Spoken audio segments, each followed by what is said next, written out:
Hi, I'm Rob Vanstone. I'm here with Murray McCormick, our esteemed football writer. And well, there's finally something to talk about with the CFL. Well, there's always something to talk about with the CFL, but they've given us something somewhat tangible to discuss with the announcement on Wednesday morning of a revised start date and some contingencies. There's not a ton of detail about what plans B, C, and D would be, but or E or F, however far they have to go into the alphabet.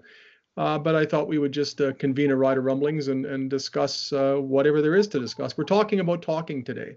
So, you just took my line, Rob. I thought that's a clever way to grab the folks. We could talk about talking, but nope, you stole my line. What do you make of this? How about mixed feelings? Because I'm going to say, as of right now, it's exciting to see that we have a target date. There's some sort of idea of when training camps and stuff, that the CFL is moving forward. But we were in this same position last year. Discussions about a target date, things were moved on and stuff. Not around this time, but we were in a similar position where things were looking and went, and guess what happened? The season was still canceled. So not saying that the CFL deserves some criticism for having the optimism to pick dates, which is great. But the reality of the situation is COVID's undefeated and no one's been able to move anything around and beat COVID. So I still think we all have to take this with a huge grain of salt, appreciate that the CFL is moving forward and doing things, but realizing COVID-19 is still out there and can change anything that happens within minutes and hours. So pessimistic, but they've set some benchmarks, but like you said, this isn't really that dissimilar to what we've heard before. In fairness to them, I'm not sure what they can do. They still don't have the economic resources to say, regardless, we are going to play. I think that's the one thing I've taken out of this more than anything today, is they still don't have that unequivocal declaration to play. And I asked Craig Reynolds that right off the bat today when he met with the dastardly Saskatchewan media via Zoom, and the first sentence of the CFL's media release was we will play football. But then they start attaching all these qualifiers, and by the end we're optimistic we're going to play football. And Craig said, and I'm paraphrasing, that there's no certainties with COVID, and there aren't. So that being said, I'm not sure really how much further ahead we are, other than having an announcement to digest and some dates that exist and can now provide the discussion or the impetus for a discussion around the feasibility of those dates. So was any progress made today? The fact that they announced something was progress, but there's still not a lot that's really carved in stone. But at least people can make plans now a little bit, Rob. Like you and I had a little discussion about holidays. Yeah. And people go, well, lucky guys, they have their big discussions, holidays. But people are planning holidays. They're planning things to do. And now they say, okay, so July kind of opens up unless you're the diehard and you go to training camp and whatnot. But so you can start making plans and hoping, because everyone knows that feeling of optimism, except for you yet, when you get that vaccination. It just makes you feel good about you doing something positive to deal with COVID. I kind of have a little feeling about this with the CFL, not overwhelming, but it's something positive. There's something to look down the road and say, yeah, August 5th, training camp, we may get back to some normalcy if COVID is under control. And we have no idea about variants. I never even knew the word variants for the last couple of months. That just turned up. So there's reasons for optimism, but still cautious, because we know we've seen what happened with COVID does for so many people that it's kind of frustrating. Another, and I'm going to delve into this a little bit, they're hidden deep in that press release is a pretty bleak financial outlook for this team. Mm-hmm. Yeah. And Craig did mention a good thing. They haven't touched, and I keep returning it as a rainy day fund. That still exists. Day fund in Saskatchewan. For what? The Snowy Day Fund in Saskatchewan. And that's about $7 million. And I thought that would have been exhausted by now. But so through shrewd financial planning, they didn't spend their rainy day fund, and that gives them some sort of a cushion to what's going to happen when their finances are. But boy, that's another thing that kind of tempers my optimism, is what financial shape is the Riders going to come through from this, and the CFL. And it's not a 1-year fix. Like, this is wonderful. They can have a season. 5-year fix. And I may be long gone before the Riders ever find their way out of this financial mess, which is none of their doing it didn't have anything to do with it. It was COVID, but boy, I think there's concerns, and the Blue Bombers lost nearly $7 million, and they were coming off a Grey Cup year. Riders are just coming off a finish and they're hosting a West Final. So yeah, I think June's going to be.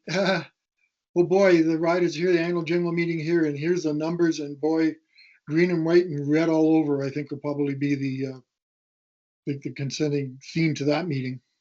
Yeah, and so it again, that's the I think the thing the Riders have that maybe some other teams wouldn't is the promise of something from the provincial government. And I asked Craig Reynolds about that today, in that the provincial government came through to the Western Hockey League. Each of the 5 Saskatchewan-based teams each got $600,000 from the provincial government, plus the Saskatchewan Junior Hockey League as a whole got $1 million, and they didn't even end up playing again after the receipt of that money.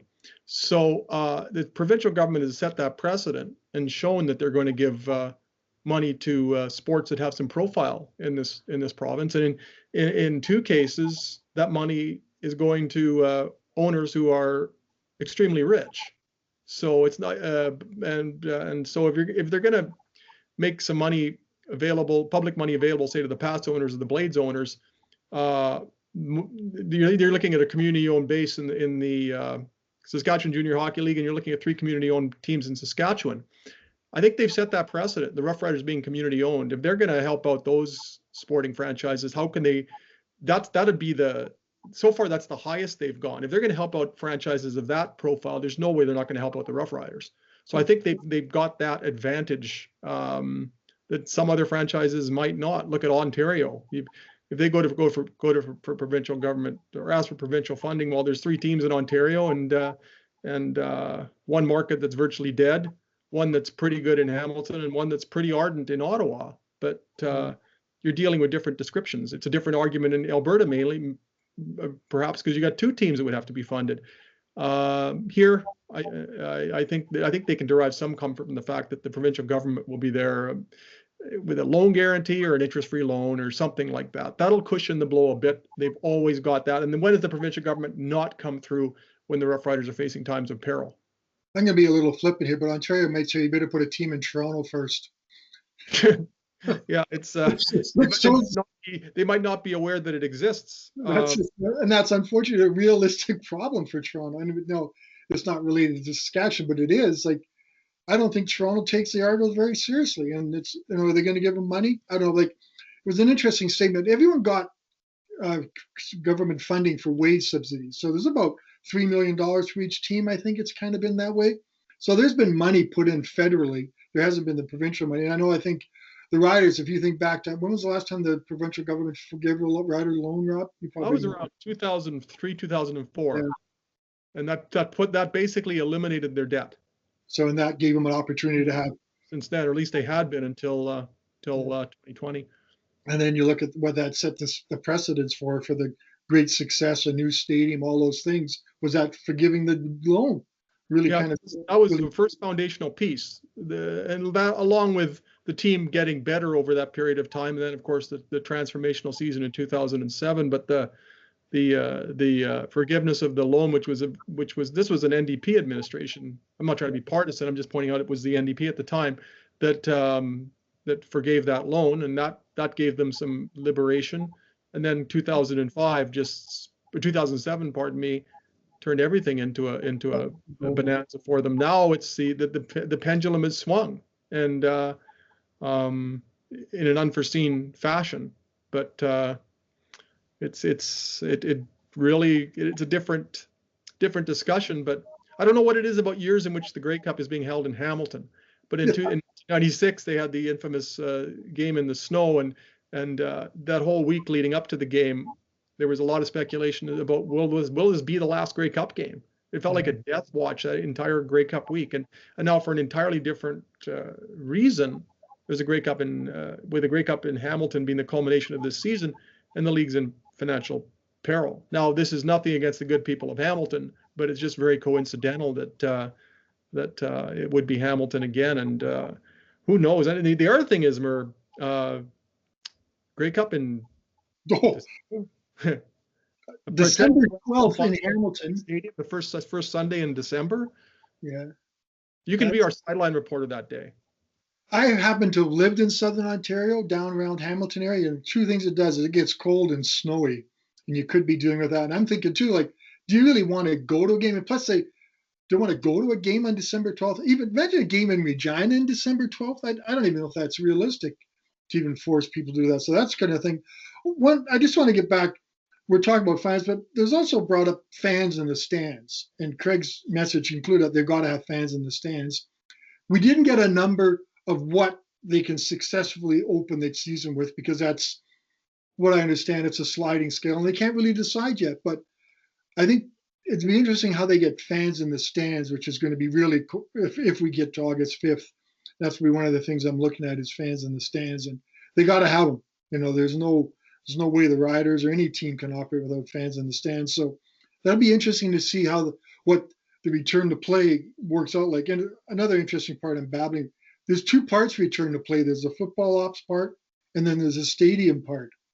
And it was interesting that Craig said today that they haven't really had a response to the stadium part, but they had a response to their football ops. So I guess they can proceed with football and kind of bring the stadium along with it. But I talked to Tim Reed from Real, and he says, "Hey, it's football. We'll do whatever we can to accommodate whatever happens with football with fans. We're ready to have people in our stadium." So, and Daryl Davis asked a really good question on the Skype call today. What about, the Zoom call? What about vaccine passports? Yeah. Without vaccine passports, is there going to be that degree of comfort for fans to go into the stadium? That would seem to me to be a really simple, just minimum requirement for entry. You're not violating anybody's rights by insisting upon a vaccine passport, because that's a discretionary decision to go to a football game. It's not like you're trying to access a public facility. It's like, okay, I want to go to City Hall to pay a bill, but they make me show a vaccine passport. That to me would be a rights issue. This is still a discretionary issue. I would think that it would behoove the CFL across the board to insist upon a vaccine passport or some kind of documentation thereof, just to provide a degree of comfort for everybody, and perhaps to protect themselves from liability. I don't know if I want to be sitting beside you in the press box unless you can show me you've been vaccinated, because my scar's all healed. Thursday at 3:50 p.m. All right. Well, congratulations. Welcome to your club. I'll tell you something. Today's conversation was similar to that. It's such a relief to get your vaccine and actually think about things that are in your control a little bit. I know you'll write 770 words on that one little jab, I think. Oh, absolutely. Yeah, that's coming up in next Tuesday's paper for sure. I've even got half written in my brain, but that's the thing, though. I mean, even though people are being vaccinated in impressive numbers now, or at least it seems so, although there's a bit of a delay for the next couple of weeks with some of the rollout, the numbers aren't abating.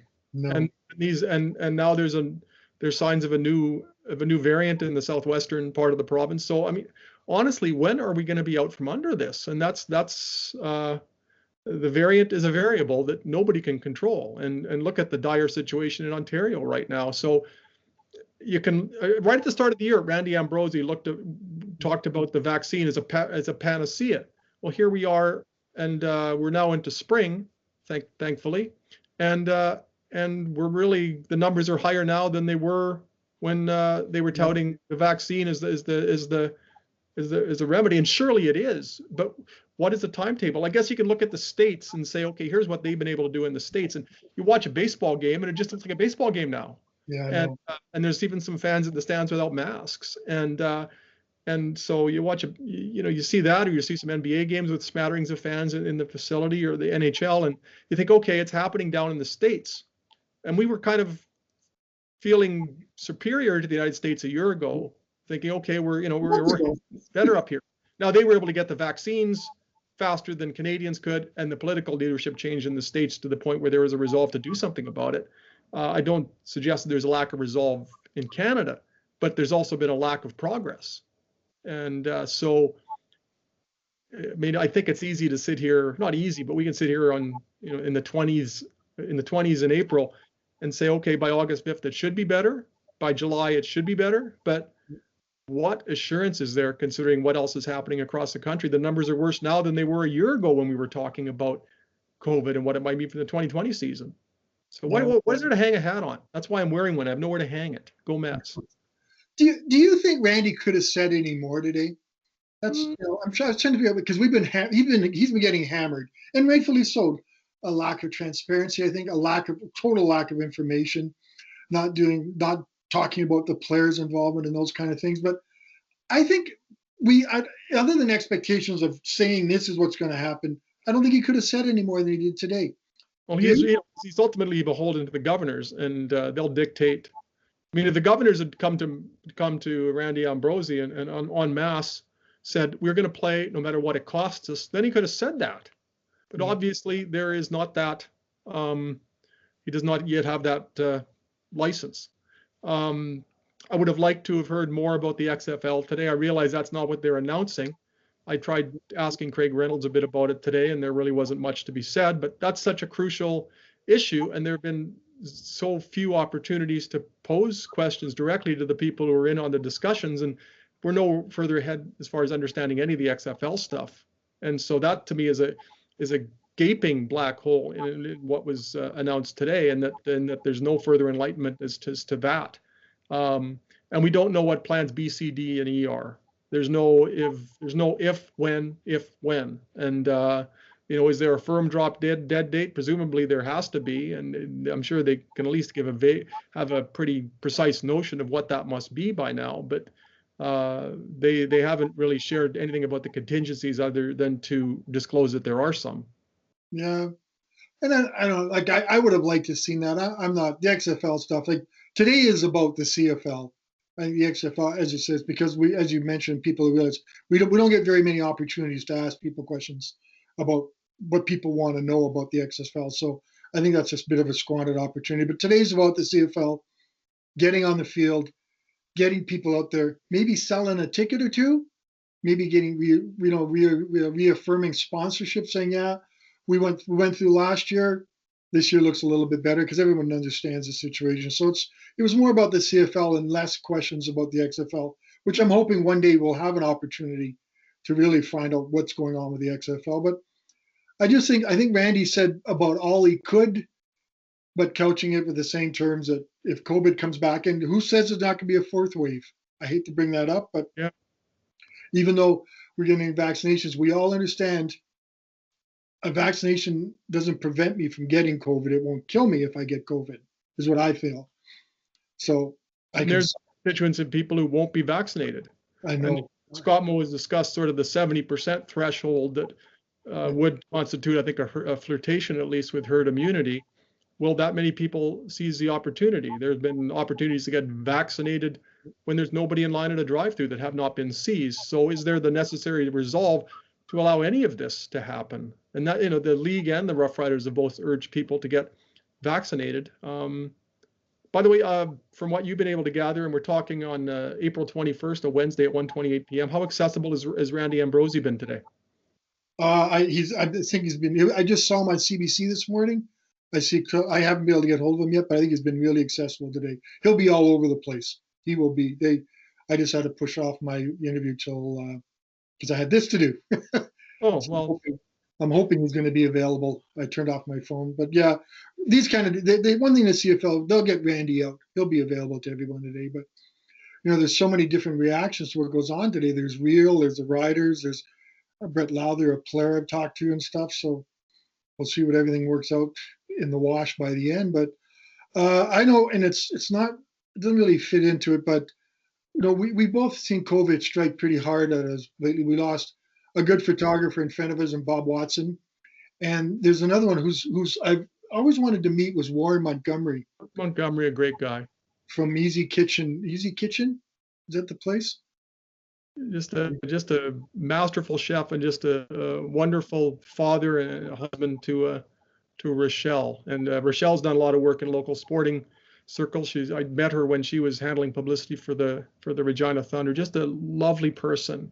Such a caring person, and for her to lose her husband and for their kids, and at such a young age, it just drives it home. Exactly. That's what home. He did sound like an amazing man. Right now, family has COVID right now. So, amazing man, well respected in the community, sports guy. I've seen the pictures of him, pretty big guy too. We all kind of relate to that a little bit. And yeah, it's so sad to see him go and to see the outpouring of support. Bob Watson was a photographer for us for 20 years, Rob. yeah, from 1986 pardon me, from 1976 to 2002, from 1976 to 1996, and sad to hear about Bob and just anybody who's been dealing with this. It's again, that should be the paramount consideration when we're talking about COVID, how it might affect the Canadian Football League. It's certainly important within the context of football, but within the context of life, I'm not even sure it qualifies as something that's remotely tertiary. Well, we just need it. We just need something, though, Robbie. Like, I know there's live sports on TV, and I have to admit, I don't have the WHL package. I love Access's coverage of the package. Watching Connor Bedard play was an absolute joy to watch him play. I think it's going to be really exciting to see him grow up, to see that kid mature. Once he gets to 16, by the time you see him next. Yeah, once he's really old and he's 16. Once he gets his driver's license, and I know it's not related to, but if you've been able to watch him play, and you have, it's just been an absolute treat to watch this young guy just do things that just amaze me. And that last game where he scores 2 goals in tribute to his grandfather had died is just, and the way he handled the media after, just so impressed with this young man and so looking forward to him. But I know it's not Riders related, but I just like to mention that our condolences and hearts go out to anybody who's dealing with COVID, and especially the people who've lost friends like we have. We know what you're going through. Yeah, and we've lost Warren Woods, a dear friend, and my sister is dealing with it right now, and she's been hit really hard with it. It's not getting any worse, but it's not getting any better. And I had to call him about my dear sister today, and I hope I can introduce her and her family to my foster dog really soon. Saves you having to send her a get well card, eh, Rob? I'm sorry? Saves you having to send her a get well card. Exactly. It's a nice economical way to do it. And but I mean, it's within the sporting context. I mean, I've really enjoyed the opportunity to go to these Western Hockey League games and have seized it. And it's kind of sad to think April 28th, there won't be live sports for all of May, all of June, all of July in terms of something that you can go watch that's going to have any audience. So we've been spoiled a little having the WHL hub in Regina, at least from a media standpoint. It'll be nice to write about something tangible. And as critical as I've been, and I think if a lot of people have been in the Canadian Football League, I think there's a consensus that we deeply love this league. We love following it and the people involved with it. And here's hoping to get back on the field. Do you think they will, Mur? What's your gut feeling? I was going to ask you that. I was going to put you on the spot. I was going to say, give me a percentage. Me, I'm on the fence, 50%. Does that sound high? I think so many things have to work out for them that, yeah, 50% chance.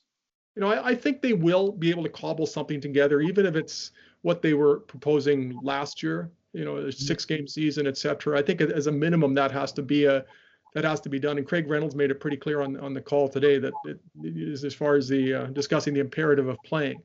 Now, would it be lovely to get an 18-game season played, et cetera? Sure, it would. That might be a bit of a wild aspiration, but it's not out of the question at this stage. So there's no reason to dismiss it out of hand. But I think ultimately it's going to come down to probably what it came down to last year. Are the teams prepared to bite the bullet and play and absorb a lot or all of the costs?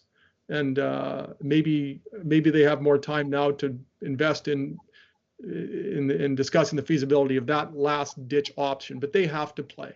If they don't play, they just might as well not bother next year, because I think they will be vaporized. So they've got to get themselves out there again. And I think, will they play? Yeah. Will they play an 18-game season? I don't think so. It's impossible. Like today's news wasn't unexpected. We kind of could just see counting the days. There's 30 some odd days so the training camps would have opened. Ontario's still in a lockdown by then. They're not supposed to open to the middle of May, end of May. I couldn't find that date. But you can't play in Ontario. So where 3 of your teams are, they were left without any choice but to tell us the season's been pushed back to August. And let's all do our part. Let's all get vaccinated. Let's wash your hands, wear masks, keep socially distanced, and come maybe July 2nd or something like that, we'd watch on a rider training camp with our masks on, keeping socially distanced and washing our hands like crazy. So that's that life, and vaccinated with our second shots. That's what I hope for. Great. Well, I'll let you get to work, and I'll continue to fake working for the day. So thanks so much for your time, Murr. For Murray, this is Murray McCormick, by the way, that you're looking at. I'm Rob Vanstone, and as the events dictate, we'll certainly reconvene and do this again. It'd sure be nice to sit in our plush studio at the Leader Post and do this once, sometime in the future. So hopefully there's a jazz song, maybe September. Let's hope that I can be humming that one a few months from now. For Murray McCormick, I'm Rob Vanstone. Thanks for spending this time with us today, and stay healthy, stay safe, and hope to talk to you soon.